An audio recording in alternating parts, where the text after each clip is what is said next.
보셨어요? 좋아요, 구독, 알람 설정까지.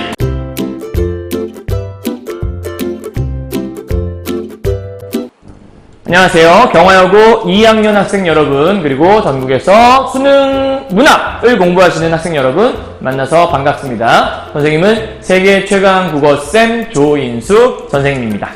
자, 오늘은 이제 선생님과 함께 뭘 해볼 예정이냐면요. 어제까지는 선생님과 함께 현대시를 공부를 했었고요. 오늘은 이제 우리 고전시가를 하나 공부를 해보려고 하거든요. 그래서 고전시가 중에서 오늘 우리가 함께 하게 될 작품은 정약용의 고시하고, 그 다음에 시집살이 노래라고 하는 민요에 대한 것들을 함께 좀 정리를 해보려고 해요. 그래서 이것도 역시 마찬가지로 그 모의고사 문제, 그러니까 2학년 학력평가 문제에 대한 것들을 가져온 거거든요. 그래서 학력평가 문제에서 이런 식으로 출제됐다라는 것들만 잘 기억하시고, 함께 선생님 따라서 고전 시간 또 문제를 어떻게 풀어야 되나 이런 것들을 함께 고민해 보시면 좋을 것 같습니다. 자, 요 시의 제목을 사실은 고시라고만 돼 있는데 정확히 말하면 고시8이라고 할 수 있거든요. 하나씩 할게요. 원래 고시는 총 27수로 되어 있어요. 살짝 적어줄까요? 이렇게 총 27수로 되어 있는데, 이 27수로 되어 있는 이 고시 중에 시험에 좀 제일 잘 나오는 게 이 고시8 부분이라고 제일 많이 물어보는 것 같아요, 흔히. 왜냐하면 주제가 그 고전시가에서 어떤 백성들과 관리에 대한 얘기를 할 때 제일 많이 하는 게 관리들이 백성을 괴롭히는 얘기를 제일 많이 하거든요. 뭐 이런 내용들을 얘기하는 거죠, 한마디로. 오늘 수업 시간에 정약용의 고시가 조선 후기 지배층의 횡포와 피지배층의 고난을 드러낸 작품임을 배웠어. 그러니까 여기 나오는 이 지배층 그리고 피지배층에 대한 얘기를 하고 있는 건데, 보면 황새와 뱀이라는 게 이 시 속에 나오나 봐요. 키워드를 가져가는 거죠. 백성들을 괴롭히는 지배 세력을 상징하고, 제비는 지배 세력으로부터 착취당하는 백성들을 상징한다. 너무 쉬운 얘기예요. 그래서 좀 이따가 황새와 뱀 나오고 제비 나오면 비교만 해보면 될 것 같아요. 다음, 착취당한 백성들을 상징해 피지배층의 고난은 삶의 터전마저 빼앗기는 절박한 상황을 그려주고 있어. 그런 상황에서도 백성들은 현실에 굴하지 않는 꿋꿋한 모습을 보이고 있고, 이 작품을 통해 작가는 당대의 부정적 현실을 우회적으로 고발하고 있어 라고 되어 있거든. 자, 이 문제는요, 이 5가지 중에 하나만 틀린 거거든요. 그럼 4개가 맞는 거잖아요. 그럼 전반적인 내용이 뭐였냐면, 백성들이 존재한다. 피지배층이라 볼 수 있는 이 피지배층의 백성들을 괴롭히는 그 못된 지배층 인간들이 있구나. 흔히 말하는 뭐 탐관오리 뭐 이런 거 떠올리시면 되지 않을까요? 그래서 그 탐관오리들이 백성들을 괴롭히고 있나 보다 정도를 이해하시면 될 것 같고요. 그래서 백성들을 괴롭히는데 대놓고, 야, 너네 얘는 왜 괴롭히는 거야? 이 괴롭히는 나쁜 놈들! 이라고 대놓고 얘기를 하면 가만두지 않지 않을까? 그죠? 왜냐면 이제 그러니까 곱지 않은 눈으로 올 수밖에 없으니까. 그래서 이거를 살짝 돌려서 표현하는 거예요. 그 돌려서 표현하는 거 우리는 뭐라고 하냐면, 여기 나와 있지만 우회적으로 고발한다고 얘기를 하는 거죠. 여러분 알고 있는 그 사신남병기라는 작품도 그런 거잖아요. 어떤 왕이 인현왕후라고 하는 자기의 부인을 놓고 장희빈이라는 어떤 그 기생을 들여서 이 궁궐 생활에 파탄을 일으켰잖아. 근데 이거를 대놓고 왕이시여 네가 잘못했다! 왕 네가 문제야! 라고 얘기하게 되면, 왕 문제인데? 네가 문제야! 이렇게 얘기하게 되면 죽지 않을까? 그죠? 그래서 돌려서 사시남정기라는 글을 써서 사시를 인현왕후를 대표할 수 있는 소재, 그 다음 규시를 장희빈을 대표할 수 있는, 유연수를 그 왕을 대변할 수 있는 소재로 등장을 시켜서 한 가정의 이야기를 하고 있었지만, 엄밀하게 보면 국가의 일이었다. 얘도 마찬가지인 거예요. 요 안에는 이런 새들이 나오는 거지. 흔히 말하는 이솝우화를 떠올려 보시면 돼요. 이솝우화도 그런 거죠. 그 동물들이 동물 같지가 않아. 그냥 사람 같거든? 그러니까 누가 봐도 사람 얘기야. 근데 사람 얘기를 대놓고 하면 좀 그러니까 사람을 약간 좀 돌려서 얘기한 거로 볼 수 있는 거죠. 이해하셨나요? 그럼 우회적인 것들 잘 이해하시면 돼요. 자, 두 번째 작품이 시집살이 노래라고 하는 것들을 이제 우리가 보게 될 텐데, 시집살이 노래는 우리나라는 기본적으로 여러분 그거 있잖아요. 여자가 존중받지 못했던 사회라 볼 수 있거든요. 그래서 남자들이 가부장적인 어떤 권위로 찍어 누르던 그런 시기의 이야기라서, 사실 시집살이 노래는 우리가 뭐라고 하냐면 민요라고 해. 근데 민요 중에서도 우리는 뭐라고 하냐면 부요라고 해. 이 부자가 부녀자란 뜻이야. 그래서 부녀자들의 노래를 담고 있는 게 바로 시집살이 노래다. 오케이? 이해하셨어요? 내용은 이러해요. 시집살이 노래는 고통스러운 시집살이를 하는 아녀자들의 생활을 진솔하게 표현한 민요이다. 부요라고 얘기했어요. 대학이 어려운 시집 식구들이 있고요. 그 결혼하면 흔히 시자 들어가는 건 다 안 한다고 하잖아요. 시금치도 안 먹는다고 하고, 개 이름을 칠 때도 도레미파 솔라 도 이렇게 친다고 농담으로 그렇게 얘기하더라고요. 어쨌든 과중한 가사 노동, 너무 힘들겠죠. 고통스러운 상황인 것 같아요. 그럼에도 불구하고 힘든 삶을 살고 있는데 이러한 삶 속에서 이러한 처지를 한탄하기도 하고 맨 마지막에서는 뭐 체념하는 모습으로 등장하나 보죠. 그래서 요 내용들을 토대로 해서 잠시 후에 시집살이 노래를 하나씩 분석해 보시면 크게 어렵지 않을 겁니다. 자, 고시 되게 짧게 끝나거든요. 함께 보도록 하죠. 자, 고시 8이라고 했어요. 정약용 씨라는 사람이 지은, 정약용 씨라고 하니까 좀 이상하다. 정약용이 지은 시인데, 이 시를 보게 되면, 이제 왼쪽에 여러분 한문이 있잖아요. 보여요? 그러니까 한문이 있는데, 원래는 요 한문인 거예요. 이 한문을 번역해 놓은 게 이제 이 부분이라고 볼 수 있는 거겠고. 그래서 이걸 우리가 한문 번역시 줄임말이라 해서 한시라고 하는 건데, 보통 시험에 나올 때는 한문 자체가 중요한 게 아니라, 오른쪽 거 갖고 할 거니까 우리 이제 오른쪽 거 갖고서 정리 한번 해보도록 하죠. 갑시다. 자, 제비 한 마리 처음 날아와 지지배배 그 소리 그치지 않네 라고 얘기를 했어요. 그렇다면 제비, 우리 아까 제비가 뭐라 그랬더라? 앞에서 배웠잖아. 보기에서 피지배층, 그렇지? 정확히 얘기하면 수탈을 당하는 백성을 상징하는 소재가 바로 제비, 약한 존재죠. 정확히 얘기하면 약자라고 볼 수 있는 존재인 것 같아요. 자, 지지배배 그 소리 그치지 않아요. 말하는 뜻 분명히 알 수 없지만, 그러니까 뭔가, 뭐라고 막 지지배배 하는데, 뭔 얘기인지 잘 모르겠는데, 아마도 집 없는 서러움을 호소하는 듯 하다. 그러니까, 이때 집 없는 서러움이라는 게 바로 이 백성들의 어떤 어려움이라 얘기할 수 있을 거니까, 자신들의 삶의 터전을 빼앗긴 그 서러움을 호소하는 듯 하다고 지금 설명을 하고 있는 거겠죠. 자, 그래서 넘어가서 느릅나무 해나무 무거 구멍이 많은데 어찌하여 그곳에 깃들지 않니? 라고 했잖아. 자, 뭐뭐 하니? 라고 하는 건 물어보는 말이지 않나요? 그러니까 지금 이 제비의 모습을 딱 보더니 제비야, 너 왜 이 느릅나무 해나무, 그러니까 나무 구멍이 되게 많아서 구멍이 이렇게 많은데 왜 거기에 깃들지 않아? 왜 거기서 살지 않아? 라고 질문을 하죠.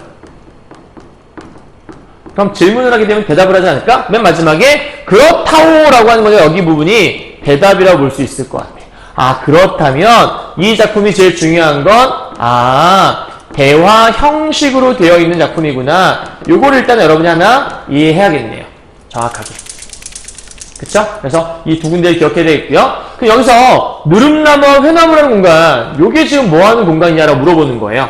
그럼 느릅나무 해나무 공간이라고 할 때는 뭐냐면 일단은 기본적으로 백성들이 살 수 있는 공간이지 않겠어요? 여기서 말하는 것들은 제비가 살 수 있는 공간이긴 한데 그 제비가 백성들을 상징한다고 얘기했으니까 정리하면 백성들이 살아갈 수 있는 거지? 살 수 있는 일상적인 공간. 그러니까 누구나 살 수 있는 그런 공간들을 지금 제시한 것 같아요. 그런데 이런 공간이 있는데 왜 살지 않아? 라고 물어봤어요. 그러니까 일반적인 말을 바꿀까? 일반적인 공간인데 왜 그곳에 깃들지 않아? 그랬더니 제비가 다시 지적이며 사람에게 말하는 듯 그러면 여기는 지금 사람이 질문을 한 거고 여기의 대답은 제비가 한 거네. 아, 그럼 제비와 사람이 대화를 나누고 있잖아. 이야, 이거 기가 막히네. 무슨 법이야? 의인화가 늘어나는 거죠. 제비를 사람처럼 표현한 거니까. 제비가 사람에게 말하는 듯 뭐라고 하냐면 느릅나무 구멍 되게 많은데, 즉 느릅나무 구멍과 회나무 구멍이라고 하는 것들, 여기는 요 부분은 전부 다 뭐냐면 삶의 터전을 얘기하는 거죠. 이러한 삶의 터전에 여기 나와 있는 황새와 뱀이 와서 쪼고 뒤진다고 하는 거잖아. 그럼 이때 황새와 뱀은 아까 얘기했지만 이 시 속에서 우리를 괴롭히는 지배층, 정확한 의미를 얘기하자면 탐관오리라고 할 수 있는 그런 존재를 여기서 황새와 뱀이라는 걸 통해서 얘기하고 있다라고 생각하시면 어렵지 않겠네요.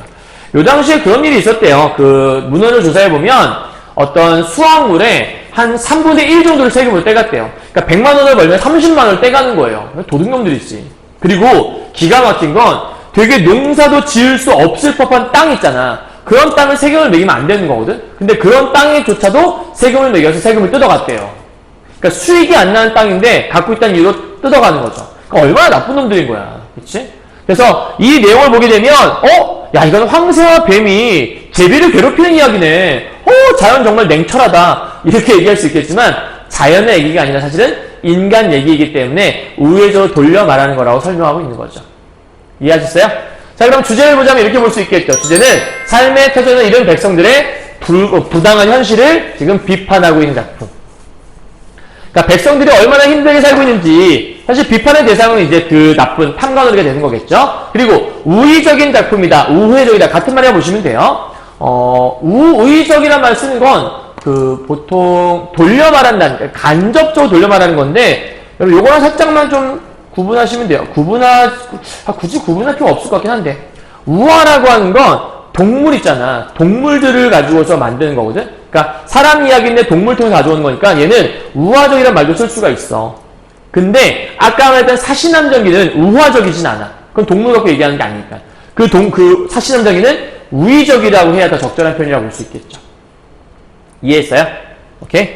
다음 두 번째, 대화 형식돼 있다. 화자와 제비의 대화라는 걸 알 수 있을 테니까. 대표적인 대화 형식 여러분 알고 있는 송민국이라는 작품 있죠. 감녀와 원리의 대화. 다음 세 번째, 사물의 인격을 부여한다. 의인어와 똑같은 말이에요. 네 번째, 사회의 고발적인 성격을 갖고 있다. 탐관오리를 비판하는 이야기라고 설명드렸습니다. 되셨나요? 여기까지? 자, 그러면 이번엔 두 번째 작품인 시집살이 노래. 좀 길긴 한데 사실 정리할 것들이 뭐 이렇게 어렵게 정리할 수 있거든요. 그럼 가보도록 하죠. 자, 시집살이 노래예요. 그러면 시집살이라는 사람은 여자잖아요. 그 여자들의 이야기를 담은 거라고 볼 수 있겠네요. 아까 말씀드렸던 거 다시 한번 정리하죠. 시집살이 노래는 부요라고 한다. 부요는 부녀자들의 노래, 부녀자들의 민요 이렇게 생각하시면 부요란 말을 이해할 수 있겠네요. 여성의 어떤 모습이 들어있을까? 대개 부녀자들이 노래하게 되면 이런 경우에는 꼭 이런 게 들어가요. 한이라고 하는 개념이. 이것도 아마 비슷할 거거든요. 가볼까요?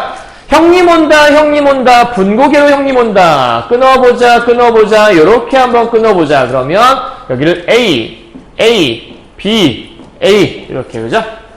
먹고 싶어, 치킨이 먹고 싶어, 뭐 이런 거예요. 알았죠?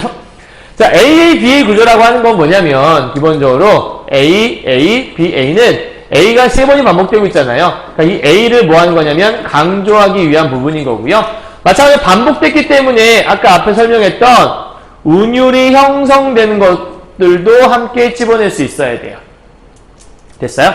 그러니까 형님 온다는 사실이 중요한 거예요. 형님이 오는데 뭐가 좋지? 뭐 기쁜 일 있나 보죠?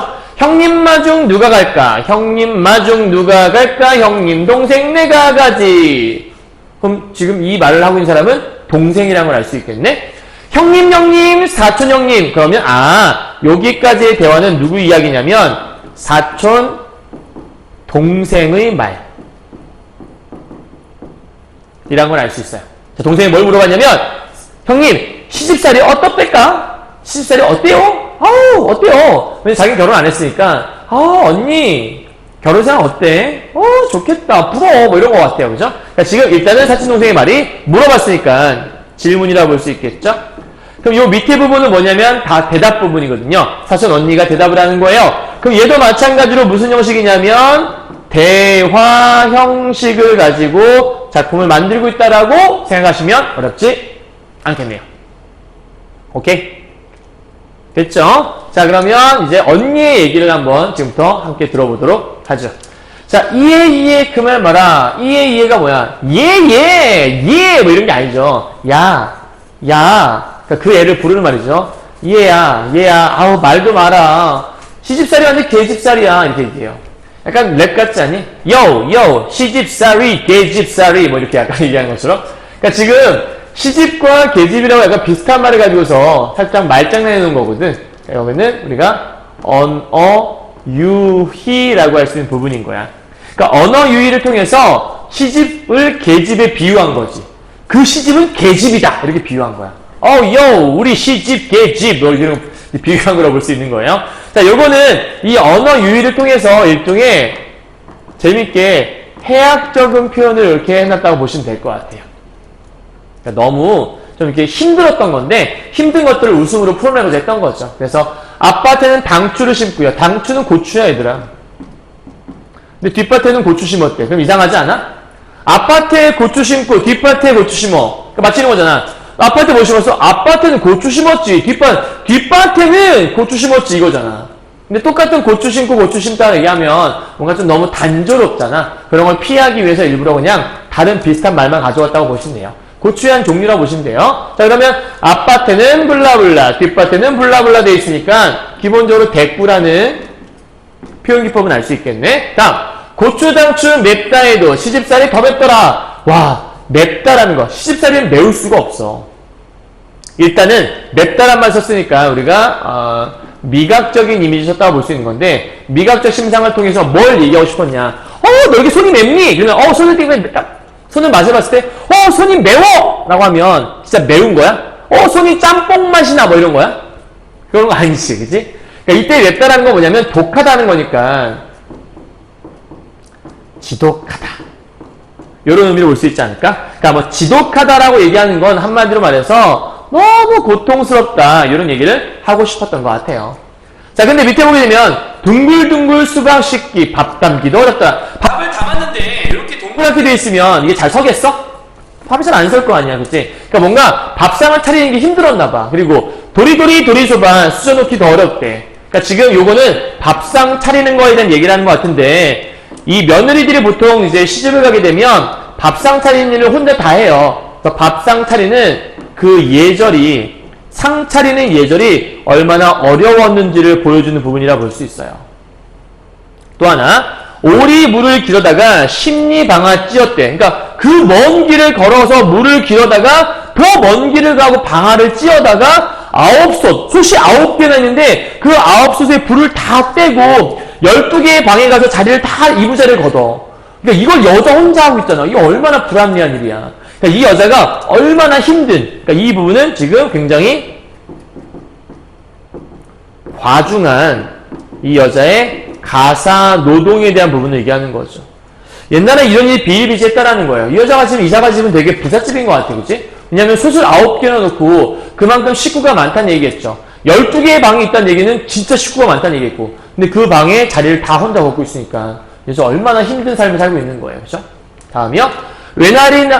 외나무다리 어렵대야 시아버니 같이 어려우랴? 그럼 리아라고 되어 있는 거, 선생님 저번에 고전문화 공부할 때 팁 드렸죠. 리, 리아, 가, 고. 기억나요? 이런 단어 나오게 되면 전부 다 의문형의 어미라고 볼 수 있는 고전 시간에 많이 나오는 의문형의 어미들이다. 되게 이러한 경우를 물어보는 경우는 진짜 궁금해서 물어보는 경우보다는 대개는 뭘로 많이 이어지냐면 서리법으로 이어지는 케이스가 많다라고. 그러니까 100% 그런 건 아니에요. 그런 경우가 많다고 설명드렸는데 여기 보면 리아라는 말 이렇게 있잖아. 보여? 야, 외나무다리 어렵다고 해서 시아버지 같이 어렵겠니? 그 얘기는 시아버지가 훨씬 어려워 이런 거잖아. 그러니까 이미 대답은 정해져 있는 거거든. 궁금해서 물어보는 게 아니야. 그래서 서리법이 쓰였다라고 우리가 생각할 수 있는 거지. 또 하나, 나뭇잎이 푸르다고 해서 시어머니보다 푸를 거 같니? 이런 얘기를 해. 그럼 얘들아 봐봐. 나뭇잎이 푸른 거 진짜 푸른색을 얘기하는 거거든. 근데 이때 푸른은 서술이 시퍼렇다 이런 얘기를 하는 거야. 그러니까 이미지가 좀 비슷하긴 해. 그러니까 이 푸르데아와 이 관계 있잖아. 얘하고 얘의 관계는 뭐냐면 약간 의미적 유사성은 있는 다이어라고 볼 수 있거든. 근데 이 다이어를 갖고 말장난 해놓은 언어 유희라고 볼 수 있어. 우리 아까 앞에서 시집살이, 계집살이라고 얘기하면서 언어 유희 해놨잖아. 여기는 푸르다라는 말을 통해서 비슷한, 그러니까 다이어는 이런 거죠. 기본적으로 다른 단어인데 의미적인 유사성이 있는 단어들. 그래서 비슷하게 가져오는 거라 볼 수 있겠죠. 자, 언어 유희를 보여주고 있고요. 마지막에 뒤에 부분이에요. 시아버니 호랑새요. 자, 선생님 네모를 쳐놨는데 여기 보니까 시아버지, 시어머니, 동생은 동서죠. 동서. 동서가 누군지 여러분 알아요? 동서? 동서는 내가 결혼을 했잖아요. 내 남편의 남동생이 있잖아요. 그 남편의 남동생의 부인. 정확히 얘기하면 자신과 동일한 처지에 있는 또 다른 며느리가 될 수 있어요. 그게 동서라고 보통 얘기를 하는 거예요. 이해했어요? 자, 그러면 그런 동서는 자신과 똑같은 처지잖아. 그럼 나를 이해해줘야 되잖아? 잠시 설명할게. 시누이는 알죠? 자기 남편의 뭐 누나 혹은 동생을 얘기해. 여자 형제를 얘기하겠죠? 시아즈버니는 뭐 자기 남편의 남자 형제를 얘기하겠고요. 그다음 남편이 있고요. 그럼 전반적으로 자식과 나는 좀 빼야겠지만 여기는 시댁 식구들이 쭉 나열되어 있는 거야. 시댁 식구들을 뭐하고 있냐면 나열, 열거법이라고 볼 수 있겠는데 이때 호랑새요라고 되어 있잖아. 그러니까 새에다가 그러니까 시댁 식구들 지금 뭐하고 있냐면 새에다가 비유를 하고 있어. 오케이? 그래서 시아버지가 호랑새라고 얘기해. 호랑이는 무섭잖아. 그러니까 시아버지는 무서워요 이런 얘기하는 거야. 시어머니는 꾸중새요. 말 그대로 맨날 꾸중, 혼낸 사람이야. 그 다음 한림새라고 하는 건 얘가 이제 기가 막힌 거지. 한림은 고자질한다는 뜻이거든. 딱 설거지하다가 그릇을 깼어. 그러면 어떡해. 그럼 이제 같은 처지에 있는 며느리 자기 동서된 사람이 형님 어떡해요. 어머니 아시면 어떡하죠? 걱정하고서 같이 위해줘야 되잖아. 근데 형님 어떡해요. 그릇을 깨셨네요. 어머니 형님이 그릇 깼어요. 이렇게 얘기하는 거야. 그럼 이제 시어머니 와서 혼내주겠지. 넌 칠칠지 못하게 네 동서를 봐라 이러면서 이제 막 어머니 그냥 참으세요. 이러면서 내 간사한 정말 제일 얄미운 여자. 오케이? 그런 고자질한 여자가 있다는 얘기고요. 그 다음에 시누이는 뾰족새래. 뾰족새는 늘 뭐가 그렇게 불만이 많은 그런 사람을 우리가 뾰족새라고 얘기해. 그럼 뾰중새는 뭐냐? 얘는 성질을 잘 내는. 그 남편의 남편의 형. 시아주버니가 있더니 막 화를 내는 약간 그런 성이 잘 내는. 그 다음에 남편은 미련새래. 이제 이게 기가 막힌 거야. 남편은 미련새. 그러니까 왜 미련하냐면 이 남편이 자기 편을 들어줘야 되잖아. 근데 자기 편을 들어주지 않아. 뭔 얘기냐면 이 화자의 처지를 몰라주는 거야. 내가 얼마나 힘든지를 모르는 거지. 그 몰라주는 것 때문에 이 미련한 인간 때문에 네가 속상해라는 얘기를 지금 하고 있는 거야. 오케이? 그리고 자식은 맨날 뭐해? 울기만 해. 그리고 나 하나만 속이 썩어가고 있다 이런 얘기를 하는 거야.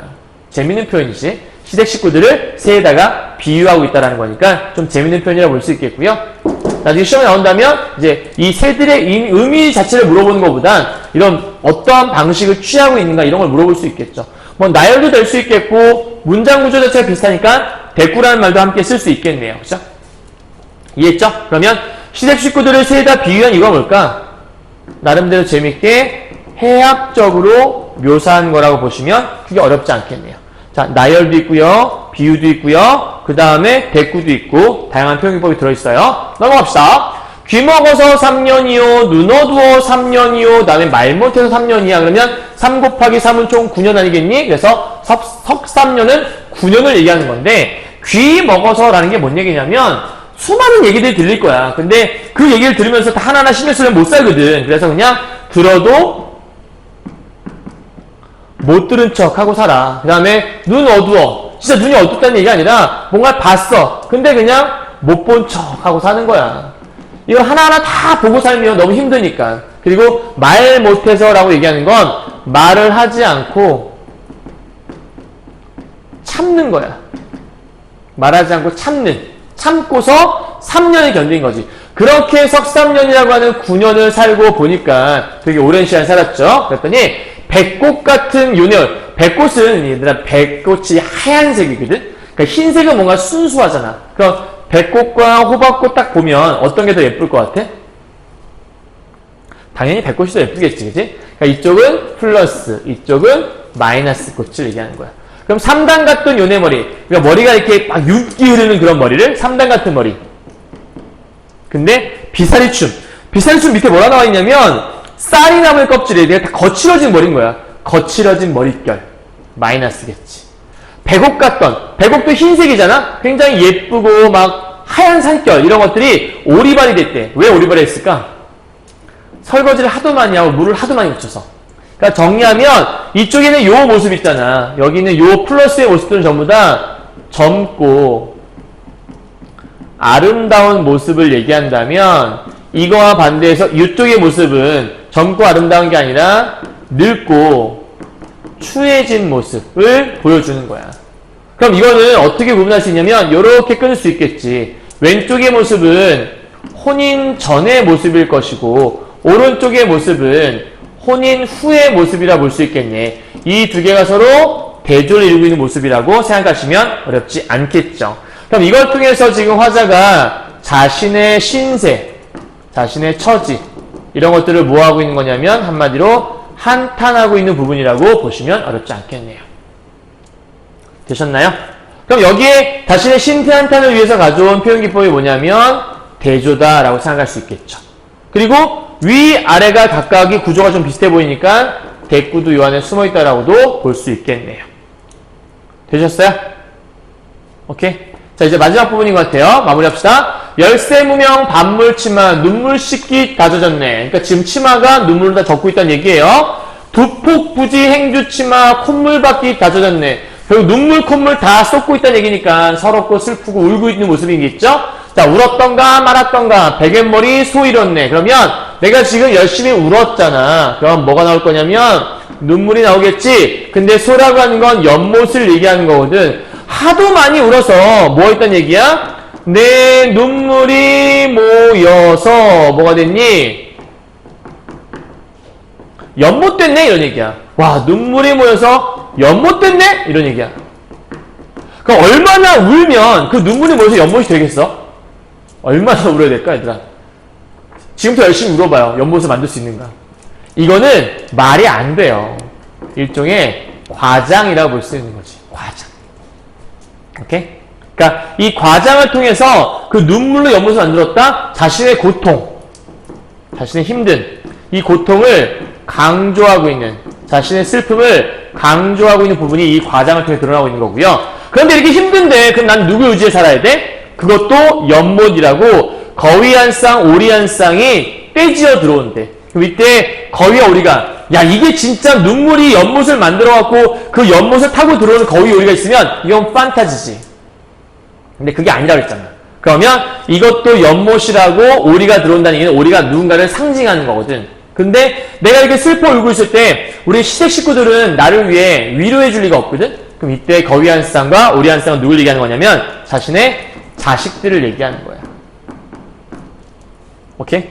그럼 이 자식들은 자신에게 뭐가 되는 거냐면 나름대로 삶의 위안이 되는 거죠. 그래서 이 자식들을 삶의 위안 삼아서 어떻게 하고 있는 거냐면 그냥 체념하고 현실의 삶에 대해서 순응하며 살아가는 화자의 모습으로 마지막에 끝나는 거지. 아 그래도 그냥 저 자식들 때문에 내가 살아야지 이런 얘기를 하고 있는 거라고 볼 수 있는 거예요. 너무 안타깝지 않니 얘들아? 그렇죠? 그러니까 정확히 얘기하면 이렇게 정리해서 자식들을 보며 견디는 중 이렇게 얘기할 수 있는 부분인 거예요. 됐죠?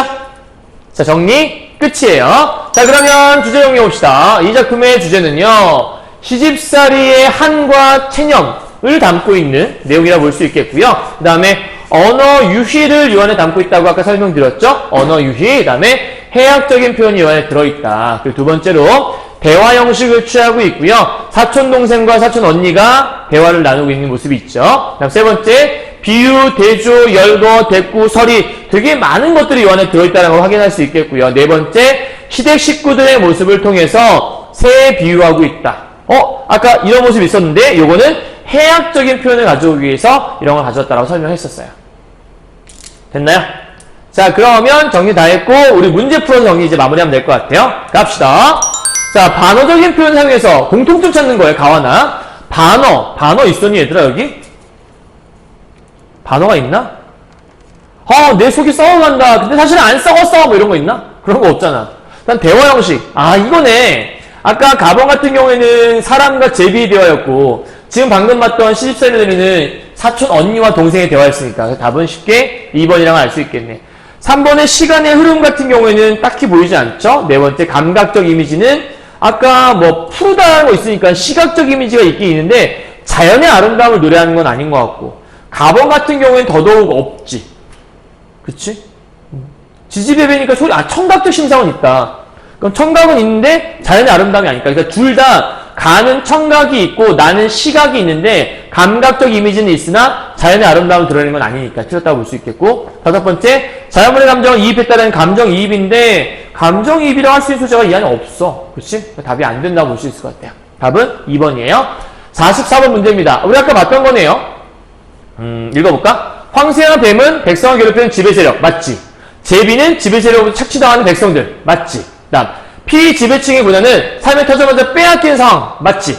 다음, 그런 상황에서 백성들은 현실에 굴하지 않은 꿋꿋한 모습. 그랬니?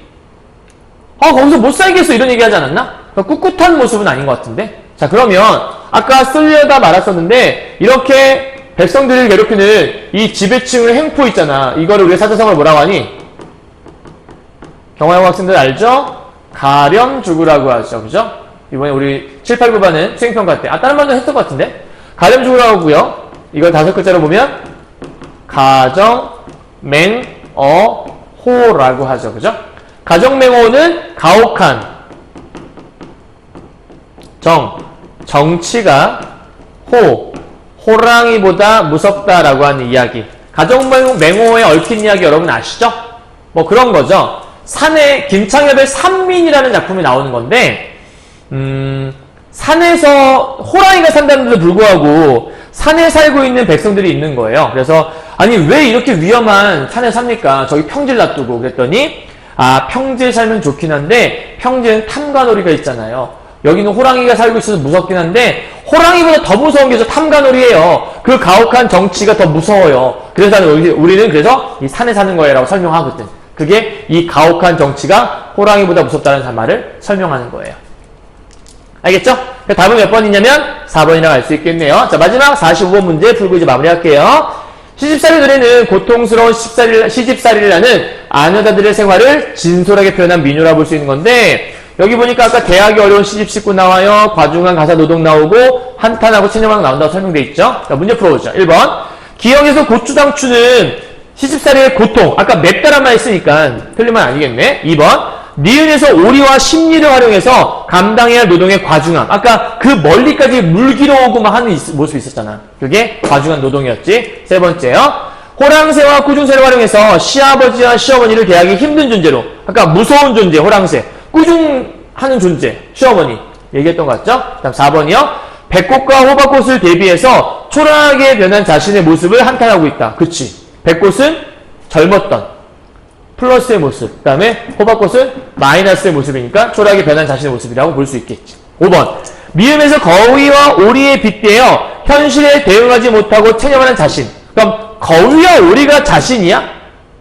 아까 얘기했잖아. 자식들을 얘기하는 거라니까. 자신이 아니라 자식을 얘기하는 거라고. 그래서 답이 되는 거죠. 답은 5번이라고 볼 수 있는 거예요.